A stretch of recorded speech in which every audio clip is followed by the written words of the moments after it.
Pada 4 November 2023, kumpulan kami telah melaksanakan satu analisis keperluan bagi projek santun masyarakat di Asrama Anak Yatim dan Anak Asnaf Baitul Rahmaniah Bairah.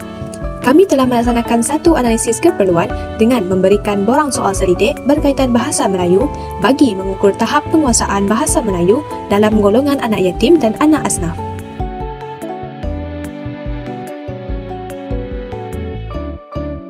Pada tarikh 28 bulan 12 tahun 2023, ahli kumpulan kami telah berkumpul untuk menyediakan bahan bantu mengajar sebelum program santun masyarakat ini dilaksanakan.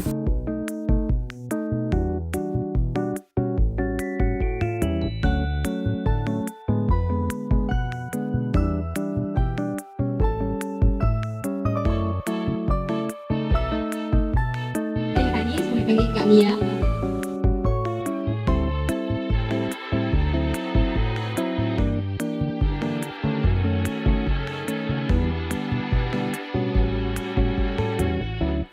Bagi pelajar tahap 1, yaitu dari umur 6 tahun sehingga 9 tahun, mereka akan bermain dam ular.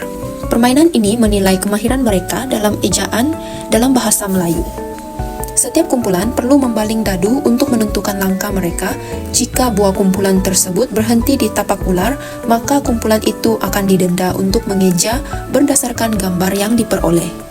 Interaktif merupakan permainan kedua bagi murid tahap 1. Permainan kad interaktif dimainkan dalam kumpulan. Setiap ahli kumpulan perlu mencari kad kecil yang mengandungi suku kata dan menampalkan pada kad besar yang berisi gambar benda atau objek. Ahli kumpulan yang paling cepat mengisi ruangan kosong akan berdiri dan mengeja suku kata tersebut. Kumpulan yang lambat pula akan didenda sama ada menari ataupun menyanyi. Bagi peserta yang berumur 10 tahun hingga 12 tahun pula, kami membuat dua aktiviti iaitu permainan yang diberikan nama Bum Ayat dan Dam Simpulan Bahasa. Untuk permainan Bum Ayat, peserta perlu membuat bulatan lengkap dan pelaksana program berada di tengah-tengah. Salah seorang peserta akan memegang bum yang berisi petikan daripada pelbagai jenis ayat. Muzik akan dimainkan dan bum ayat akan diberikan kepada peserta seterusnya sehingga muzik diberhentikan. Apabila muzik diberhentikan, peserta yang memegang bum ayat tersebut perlu mencabut kertas undian dalam bum ayat tersebut dan perlu menjawab dan meneka jenis ayat yang diperolehi. Permainan yang kedua pula diberi nama Dam Simpulan Bahasa. Peserta dibahagikan kepada dua kumpulan. Seorang wakil daripada kumpulan akan berdiri di atas dam ular dan yang selebihnya perlu menjawab soalan. Peserta perlu membaling dadu dan bergerak mengikut nilai yang diperoleh. Seterusnya, peserta perlu menjawab soalan yang dibina melalui aplikasi Wordwall mengenai simpulan bahasa. Sekiranya jawapan mereka betul, mereka boleh membaling dadu sekali lagi. Kumpulan yang berhasil sampai ke pengakhiran akan menjadi pemenang. Bahan bantu mengajar yang seterusnya ialah monopoli bahasa.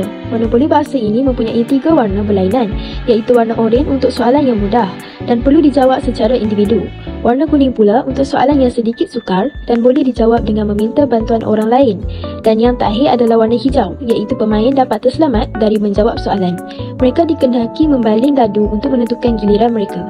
Seterusnya, bahan bantu mengajar yang digunakan untuk aktiviti kedua ini adalah kotak apa ni.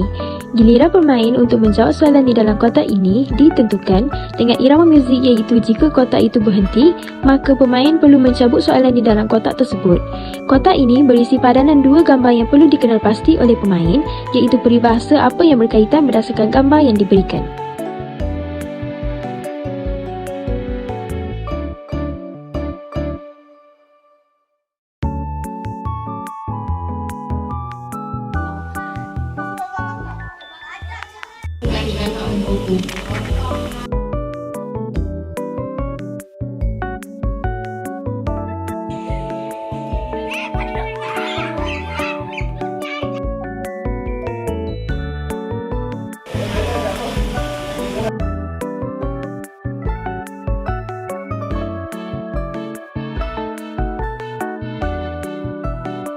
Selaku pengarah program bagi kumpulan kami, dapat saya simpulkan bahawa terdapat impak yang positif daripada pihak komuniti yang terlibat.